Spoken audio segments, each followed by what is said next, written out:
love and commit to God more than a person that's not gone through those things, because they can reflect and say, God brought me through this. God was merciful right here. Even when I wasn't saved, I did so much and I should have been judged right then and there, but he spared me. We don't realize that until we're saved and redeemed and we reflect on where God has brought us from, and God gives us a revelation of, I could have poured out my wrath on you right here. Mm-hmm. But my mercy, my grace, my patience allowed you to live longer, to experience more things in your life. And at this point in time, you came to me and I received you because your heart was right at the time. That person wouldn't have got there unless they were brought low, unless they went through all these horrible things to soften their heart. That person, if they are in the truth and God's spirit is with them, is gonna run so hard for God, and it's gonna be nothing anybody can do to slow them down. It's because God delivered them from so much. And it's like a person, if you ever seen like certain movies or heard about certain stories where a person was drowning or in a bad car accident or some kind of catastrophic traumatic incident, and they get saved by somebody, and that person put their own lives in danger to save them, and they didn't have to do it. They did it because of the love they had and the value of a human life, and they saved them. The response of people, it used to be that that person would throw his life onto you and say, you saved me. I owe my life to you.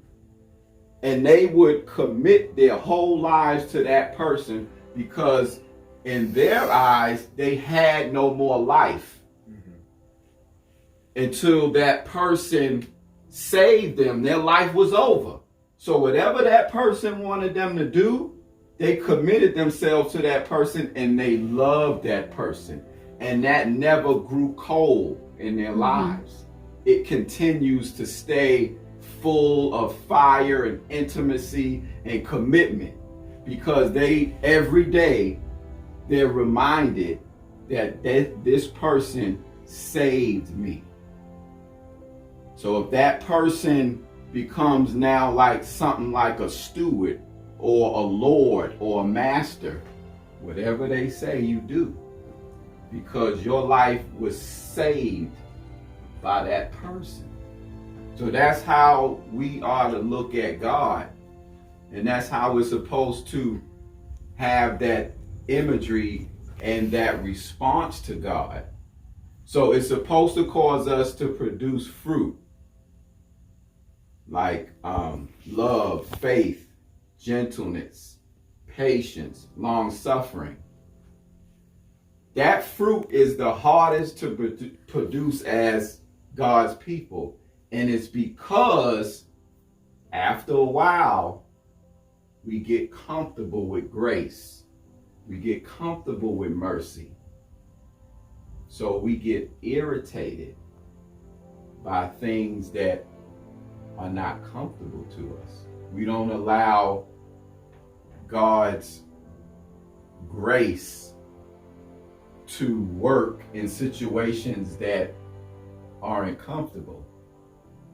So we get short-tempered. We get contentious. We have to have the last word. We have to let a person know what's on our mind. But if you reflect and you think about even half of the testimonies that people have had with life and death situations where they said they died and they dealt with angels or they dealt with the Lord, God always responded to them with grace, with gentleness, with patience. He never said things that were in full detail.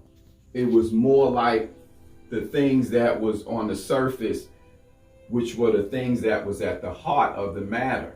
So in order for a person to love and to change and to be closer to people around them and be closer to God is to realize we owe, or we have been in a place where we had such an enormous debt that we could never pay it. And God redeemed and saved us, and he really didn't have to do it. It was based on his love and who he is as a person, who we know as God. Him taking a love interest in us. Because, many are called, right? But few are chosen.